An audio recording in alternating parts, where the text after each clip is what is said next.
My name is Dr. Samantha Schaft, and I graduated from Michigan State University in 1998, so I have been a veterinarian for 15 years.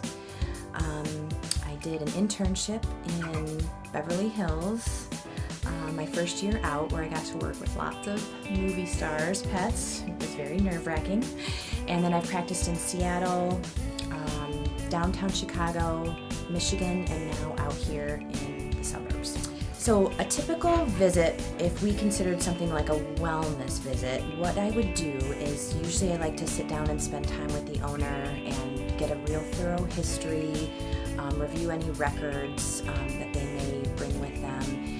And then we do a physical exam, a very thorough physical exam from the tip of their nose to the tip of their tail, including teeth and heart and orthopedic exam, skin, and we kind of address the individual needs of the dog or cat and determine if there's any vaccines that we need to give, if there's any diagnostics that we need to perform, and hopefully be able to help that patient out, whether it's preventative medicine or treating disease, anything like that. I mostly see dogs and cats, although after 15 years and now working with Dr. Ristich, I'm able to start to see more exotic, so rabbits and reptiles and birds.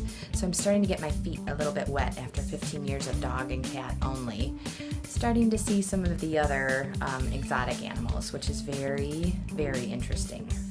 I perform mostly soft tissue surgery, so I love surgery. It's one of my very favorite things to do, and I perform anything from splenectomies to cystotomies, any kind of growth removals, routine elective surgeries like spays and neuters, and I will do a few orthopedic procedures as well. I have an interest obviously in surgery, and then we also have ultrasound, which is of great interest to me. I love ultrasound, and we have endoscopy. We have dental radiography, which is very important, and we have laser therapy. So we are basically a full-service hospital.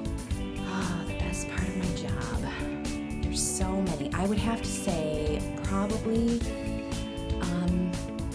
being a voice for an animal that doesn't have one, and maybe helping owners to read some of the signs that maybe we know what these animals are trying to say, but maybe the owners don't. So I had a dog the other day that was actually very sick, and he had been hiding under the lilac bushes, and this owner didn't really realize yet why, and it's a very common symptom of illness in dogs and cats.